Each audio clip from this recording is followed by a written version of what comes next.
Becoming mortgage-free should feel like the ultimate financial freedom, but for many retirees, it's not actually the end of money stress.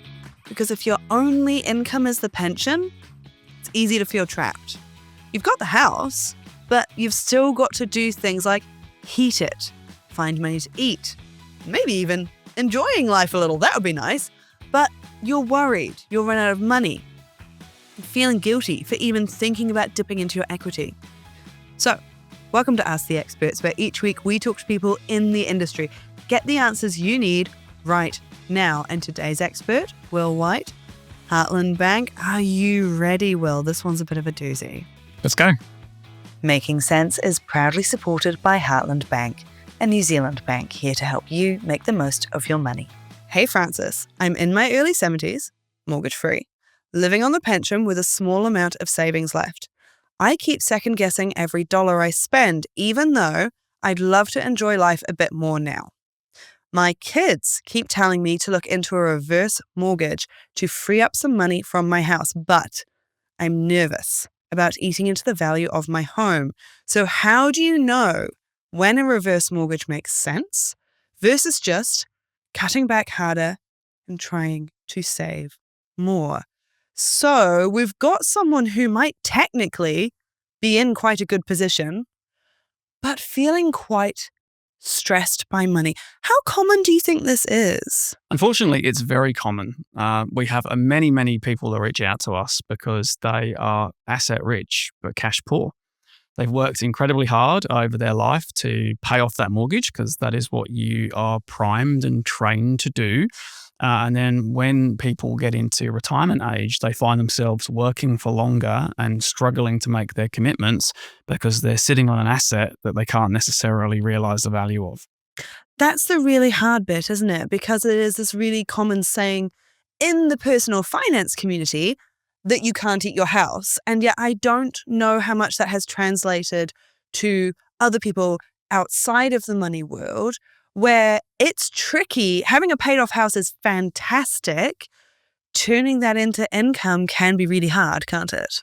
Absolutely. As I've said to some of my team, we need to help customers to turn asset rich, cash poor into kitchen renovated and healthcare sorted.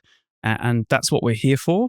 And there's still quite a stigma around reverse mortgages. And I think that puts a lot of customers or potential customers off. So it's really our job to make sure we educate around what a reverse mortgage is in 2025 and how it's not only a loan of last resort, which it may be seen by many people, but can actually be used for many purposes, including aspirational living and actually realizing the value of your home to be able to live really comfortably in retirement. But a reverse mortgage, if someone hasn't come across it, what even is it? Fundamentally, it's about allowing you to access the equity that you've built up in your home over time to live on, to make repairs to your house, to travel, to help out family members.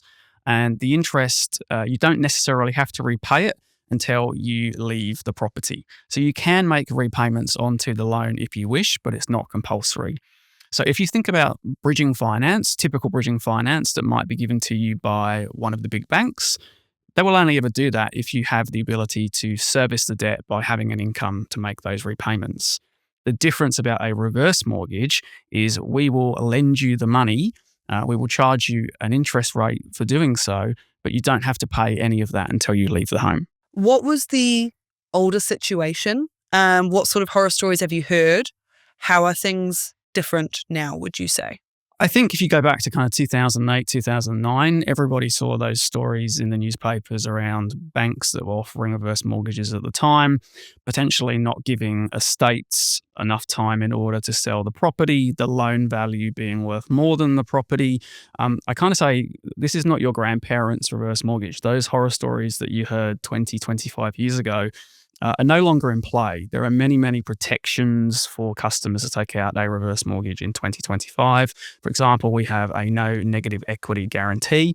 So if you were to take out a Heartland reverse mortgage, what that effectively means is we guarantee that the value of your loan will never be worth more than the value of your property. You can stay in the house for as long as you want until you move into a retirement care or aged care or you pass away. And even once you're no longer in the home, you have up to 12 months to sell the property as well. So again, those stories you heard many years ago of banks, selling assets from underneath people is just not something that you're going to experience in 2025 because of the customer protections that are rightly in place to ensure that the right things are done by our customers. So for the people who have heard some of those stories and heard, how you've said things have changed, is that a legal change or is that a policy change from banks like yourself? Like, how much is this bedded in to the overall reverse mortgage system and how much of it is the Heartland Bank version of? Certainly regulations changed over the last 20 years and any bank will obviously always react to legislation and make sure that it follows it. But if I can talk on behalf of Heartland, it's actually about making sure that the product suits our customers' needs and lifestyles. So we have seen significant growth probably over the last 5 years. Last year, we had 15.5% growth on the portfolio overall. A large part of that comes down to two things. That's being able to clearly articulate the protections in place for customers so they can feel really, really comfortable. Mandated independent legal advice. So you must get legal advice from a solicitor before you can sign your loan documentation.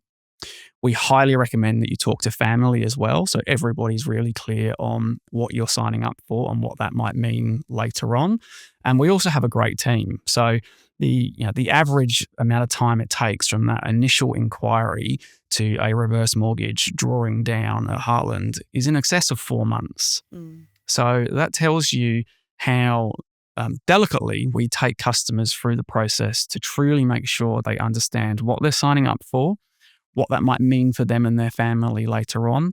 And we also really seek to understand what the funds will be used for. And we're also quite conservative.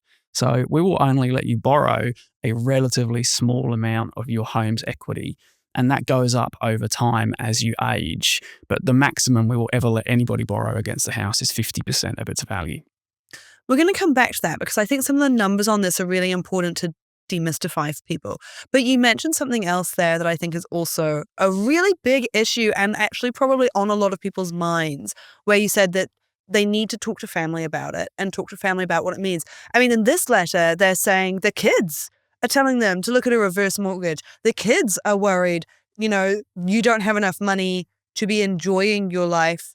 And maybe this is a solution, which is really interesting to me because one of the things I've heard be mentioned about the reverse mortgage is because you are taking out a loan against the house, which will eventually have to be repaid, even if it's not while you're alive. Sometimes there can be a worry about it reducing inheritances, which is a hard one, right? So how do you think people should broach that with family? How do those conversations need to happen? Well, something that has absolutely changed in the last decade, and we see this through our applications, is it is now children and family members saying to the parents that are in the house, we don't want your money. We don't want your inheritance. We are independently wealthy. We are working. We have our children. We want you to have a great life in retirement. So therefore, actually, we support a reverse mortgage. You still got some kids who are maybe a little bit hesitant because they need to understand, well, what does this mean for me? What life admin is this potentially going to give me, when my parents leave the home, that I'm now going to be responsible for trying to sell the property? So you do need to help overcome some of those concerns. But one of the biggest things we're seeing is people now getting reverse mortgages so they can actually help their children today, as opposed to children having to wait for an inheritance that may be 10, 20 years away. So we all know property prices in New Zealand. We all know cost of living in New Zealand. So we are seeing more and more parents choosing to put funds towards a deposit so their children could get on the property ladder, as well as the things that you more traditionally associate with a reverse mortgage, such as health and home renovations. Making Sense is proudly supported by Heartland Bank. If you want your savings to work harder, Heartland Bank is a great place to stash your cash. They've been helping New Zealanders with their money for 150 years and have won CanStar's Bank of the Year Savings Award 8 years in a row.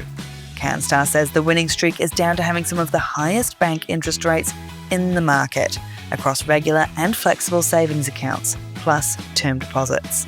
Heartland Bank's full terms and conditions are available at heartland.co.nz. I do think there has been something of a cultural shift. Maybe it's as people live longer. You don't really get an inheritance, at least from your parents, that you're relying on to set you up, because you might be 40 or 50, hopefully, by the You could be time your waiting a parents while. pop off. Yeah. So that's really interesting that people are looking to access it to help their kids while they're still alive. I mean, what do you think are some of the worries that you see holding people back from making money changes to hopefully enjoy their retirement more? Because to my mind, you've hit retirement, you are in the last stage of your life. I would like it to be a good one, but as you say, a lot of people are really focused on paying down that house, getting debt free.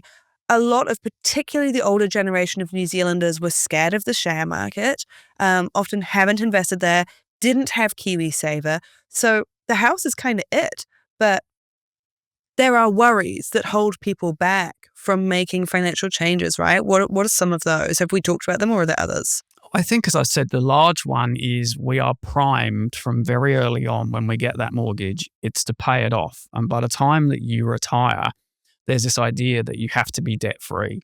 So people always hesitate around getting more debt when they're doing the absolute opposite of what they've been told for 40 or 50 years they should be doing.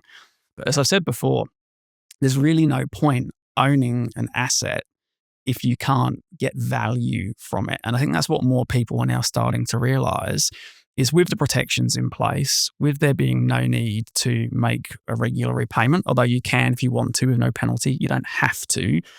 It just allows you to live a little bit more comfortably. And what's starting to happen is, people are not talking about this at the bowls club yet, right? This is still a product that people generally won't tell other people they've got because they might be a little bit embarrassed. What we are starting to see, though, is when there's a small group of people at the coffee shop and someone's talking about the cost of living and how they can't pay their rates, you will have someone go, have you looked at a reverse mortgage? Because I have one. That's starting to happen more and more. So the social stigma around this product is starting to break down. Okay, well, on that then, I guess, are there times when it can really work for a situation? Are there times where it may not be as good of an idea? I think you always need to consider, what do you want your long-term solution and outcome to be? So if you are nervous about the value of your property in the market today and you're concerned about obviously what a repayment at the end of that might need to be because the interest does capitalize, then this product might not be right for you. But at the same time, as I've mentioned, there are numerous use cases where we can say, well, you can absolutely be more comfortable today with a reverse mortgage than potentially you would be without it. But as always, take time to decide, seek advice, and talk to your family would always be our recommendation. And we mentioned before about the numbers, and I think that is one that might freak people out a bit. So it is compounding interest, right? So the interest will build up over time. Should you be thinking about what stage of retirement you're at? If we've got this compounding situation, is it better for later years of retirement, or is that sort of a horses for courses? It's really up to the customer. So as I said before, we're quite conservative in what we will lend, and it's based on age. So the younger you are, so you need to be over 60, but the younger you are, the less we will let you borrow. And that slowly goes up over time as you age. But even if you were in your 90s, still the maximum amount of the property that we would lend against is 50%. So you can be pretty comfortable that you're going to have plenty of equity left. We also have an equity guarantee that some customers can choose to lock in some of their equity. So it really does depend on what you want to achieve. There are other solutions. So obviously there are credit cards that people could and are using. But when you compare 7.99%, which is our reverse mortgage rate at the moment, to a credit card rate that's usually in the high teens, again, you need to sit down. I would suggest doing a budget. What is it that you want to borrow this money for? What are the things that you want to achieve? Will you be clearing other debts as a result of getting a reverse mortgage? And what are your repayments and interest rates on that? Some of our customers still actually have a small forward mortgage with a big bank as an example, and we can clear that, which means we can free up their cash flow because they were obviously having to find that money each month in order to make repayments to the bank. So we will take that debt over and clear it. And again, by doing that, we can free up cash flow for the customers. Hmm. Okay. If there was one thing you wanted this letter writer to sort of think about or use as a bit of a litmus test going forward, what would be sort of a main thing you'd want them to leave this chat thinking about? I would say test us and test anybody else in the market that's offering this product that you have a relationship with. My team is incredibly experienced. They've been doing this a very long time. They absolutely have the customer's goals in mind. And we have quite a few conversations where we say, based on what you've told me, a reverse mortgage is not for you.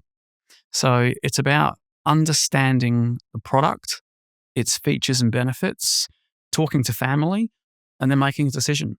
There's nothing worse than not knowing. So I'd say reach out, have a chat, and that's the only way you can determine if a reverse mortgage might be for you. Brilliant. Thank you so much. Will White from Heartland Bank. Now, if you have a question that you'd like us to get onto Ask the Experts in the future, that's what we're here for. We will answer your questions for you. So send me an email, ask@franciscook.co.nz, and we'll get that into the show notes so that you don't even have to worry about how to spell it. Until next time, have a great day.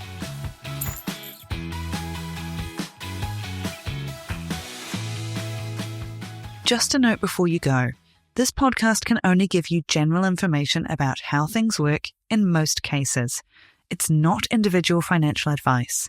We're all different, so some of this might not apply to your specific situation. Take what works for you, ignore the rest. If you're after individual financial advice, a financial advisor is always the best bet.